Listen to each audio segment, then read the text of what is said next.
구독자 여러분, 그동안 안녕하셨습니까? 말씀을 고백하는 것은 하나님의 지혜를 말하는 것과 같습니다. 고린도전서 2장 12절 13절은 우리가 세상의 영을 받지 아니하고 오직 하나님으로부터 온 영을 받았으니 이는 우리로 하여금 하나님께서 우리에게 은혜로 주신 것들을 알게 하려 하심이라. 우리가 이것을 말하거니와 사람의 지혜가 가르친 말로 아니하고 오직 성령께서 가르친 것으로 하니 영적인 일은 영적으로 분별하느니라 말씀합니다.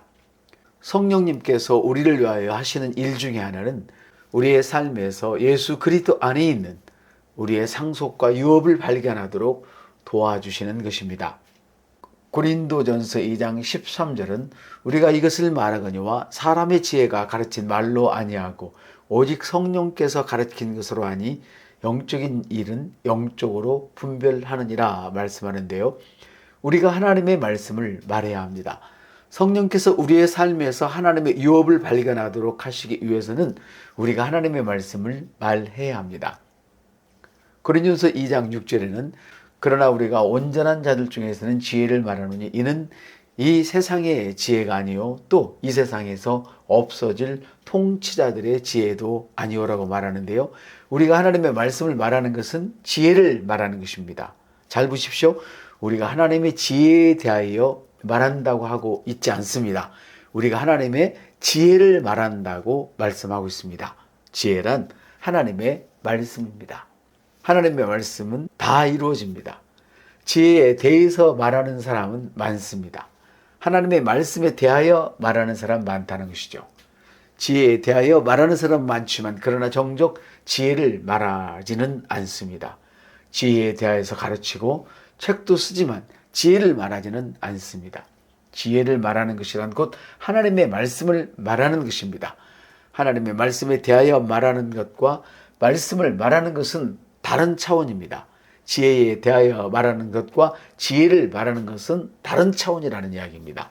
예를 들어서 말씀은 당신이 신성한 본성에 참여한 자로 말씀합니다. 이것이 하나님의 지혜입니다. 그러므로 그러한 성경 구절에 근거해서 나는 하나님과 같은 부류다. 나는 하나님의 은혜와 영광에 참여한 자다. 나는 하나님 의의 표현이다 라고 선포할 때 당신이 지혜를 말하고 있는 것입니다. 하나님의 말씀은 지혜입니다. 내가 하나님의 말씀을 말하면 나는 하나님의 지혜를 말하고 있는 것입니다. 그러나 하나님의 말씀에 대하여 말하는 이는 많아도 하나님의 말씀을 말하는 자가 적은 까닭이 있습니다. 그것은 당신이 하나님의 지혜를 말할 때 사람들이 비웃고 조롱할지 모른다는 생각 때문일 것입니다. 그러나 하나님의 지혜는 이 세상의 시스템과 일치하지 않는다는 것을 언제나 기억하십시오. 항상 하나님의 지혜를 말하는 것을 습관으로 삼을 때 당신은 많은 사람들, 특히 감각 지배를 받는 사람들에게 오해를 살 것입니다. 그러나 그런 일로 인해서 단념하지 마십시오. 당신을 조롱하는 이들이 당신의 인생을 바꿔주지는 못합니다.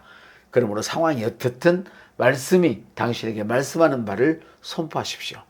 당신의 의와 건강을 선포하십시오. 나는 건강하다. 나는 신성한 건강을 가지고 있다.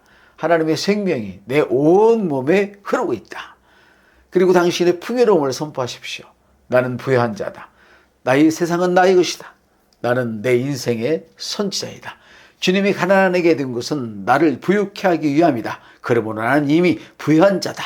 이와 같이 언제나 하나님의 지혜를 말하십시오. 그러면 당신의 삶이 하나님을 영화롭게 할 것입니다. 하나님 말씀을 내 것으로 고백할 때에 신비 속에 있는 감춰진 지혜를 말하는 것입니다. 할렐루야. 여러분의 세상이 오늘보다 훨씬 더 밝아지기를 축복합니다.